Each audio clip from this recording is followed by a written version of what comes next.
જે દારૂ જુગાર ડ્રગ્સમાંથી કમાય છે એના પટ્ટા ઉતરે, આ વાક્ય ઉપર આજે પણ હું અડીખમને અકબંધ છું. મારી સામે તમે જેટલા પ્રોટેસ્ટ કરાવશો, સોશિયલ મીડિયાની બધી કોમેન્ટ વાંચી લેજો, આવડી ગાળો તમને પડી રહી છે. મિસ્ટર સંઘવી, તમને નામ જો ગાળો પડી રહી છે. આ છે ગુજરાતની જનતાનો સાચો મૂળ.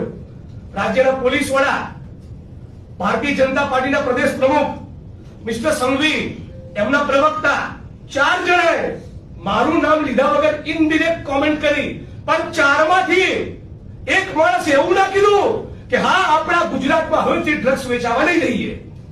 એક પણ માણસ એવી ગુજરાતની જનતાને હૈયા ધારણ નહીં આપી કે હવે આ ગુજરાતમાં ડ્રગ્સનો કારોબાર નહીં થાય, હવે ગુજરાતમાં કુટણખાના નહીં ચાલે, હવે ગુજરાતમાં દારૂ જુગારના અડ્ડા નહીં જોવા મળે, હવે હિન્દુ ધર્મની આસ્થાના પ્રતિક મંદિરોની ફરતે જિગ્નેશભાઈ આવી કોઈ ફરિયાદ નહીં કરવી પડે.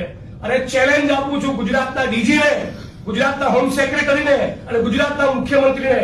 બીજું બધું તો ઠીક, આદરણીય હર્ષભાઈ સંઘવી અને આદરણીય ભૂપેન્દ્રભાઈ પટેલના વિધાનસભા ક્ષેત્રમાંથી દારૂ જુગારના અડ્ડા બંધ કરીને બતાવો.